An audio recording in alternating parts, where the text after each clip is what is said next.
अस्सलाम वालेकुम students, how are you? Okay बेटा, आज हम स्टार्ट करने जा रहे हैं हमारा नेक्स्ट टॉपिक जो कि है इको या रिफ्लेक्शन। इको या रिफ्लेक्शन।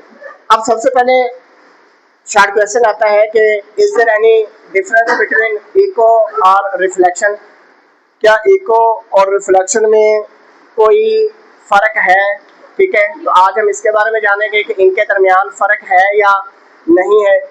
दूसरे नंबर पे हम ये देखेंगे कि इको प्रोड्यूस कब होती है, और तीसरे नंबर पे हम ये देखेंगे कि क्लियर इको के लिए, साफ इको या रिफ्लेक्शन के लिए आपके और उस हर्डल के दरमियान, उस ऑब्जेक्ट के दरमियान मिनिमम डिस्टेंस कितना होना चाहिए। ये सब कुछ जो है वो आज के टॉपिक में हम जानेंगे।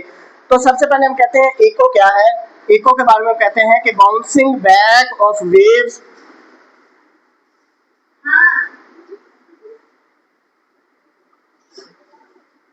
बाउंसिंग बैक ऑफ वेव्स या साउंड वेव्स कह लें, after striking the second medium,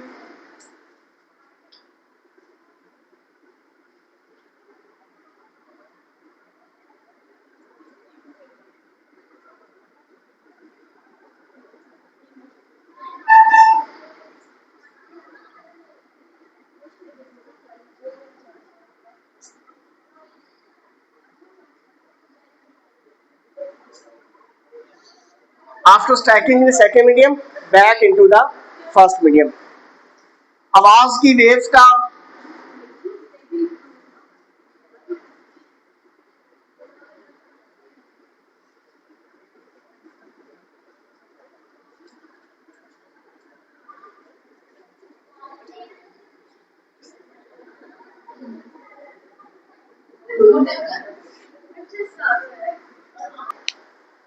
आवाज की वेव्स का दूसरे मीडियम से टकराकर पहले मीडियम में वापस लौट आना क्या कहलाता है?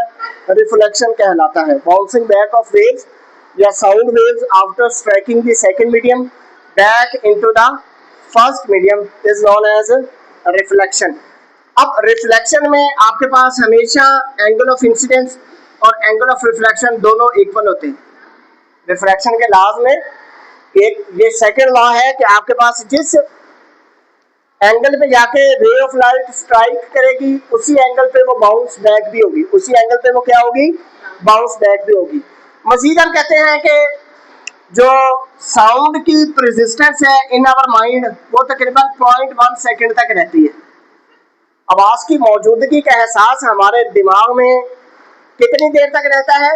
इशारिया 1 सेकंड तक।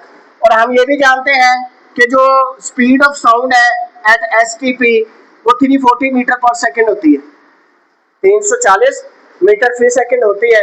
अब हम ये मालूम करने चाह रहे हैं कि आपके पास क्लियर इको के लिए मिनिमम डिस्टेंस कितना होना चाहिए। क्लियर इको के लिए मिनिमम डिस्टेंस कितना होना चाहिए? तो हम फार्मूला अप्लाई करते हैं, S = VT। S हमारे पास 340 है और V हमारे पास 0.1 सेकंड है, यह आ जाएगा 34। अब जब हम वर्ड इको यूज करेंगे तो आपने दो कामों में से एक काम करना है। या तो एंड पे आपने जो डिस्टेंस फाइंड करना है उसे 2 पे डिवाइड कर दें, या शुरू में जो टाइम दिया गया है उसे 2 पे डिवाइड करके रख लें। शुरू में जो टाइम दिया है उसे 2 पे डिवाइड कर लें, उसे यूज करें, या एंड में जो आपके पास फाइनल जवाब आ चुका है उसे 2 पे डिवाइड कर दें। तो ये आपके पास जो है 34 को जब हम 2 पे डिवाइड करेंगे तो आंसर आ जाएगा 17 मीटर। इट मींस आपके दरमियान और उस ऑब्जेक्ट के दरमियान जो मिनिमम डिस्टेंस है वो कितना होना चाहिए? 17 मीटर होना चाहिए, तब आपको क्लियर इको सुनाई देगी। तो पहला जो क्वेश्चन हमने कहा था कि is there any difference between echo और रिफ्लेक्शन, तो हम कहते हैं no there is no difference between echo and reflection, they are same thing. जो डेफिनेशन आप रिफ्लेक्शन की कर रहे हैं सेम डेफिनेशन किसकी है? इको की भी है। यही इको की डेफिनेशन है। इन दोनों के दरमियान किसी किस्म का कोई फर्क नहीं है। ठीक है, दोनों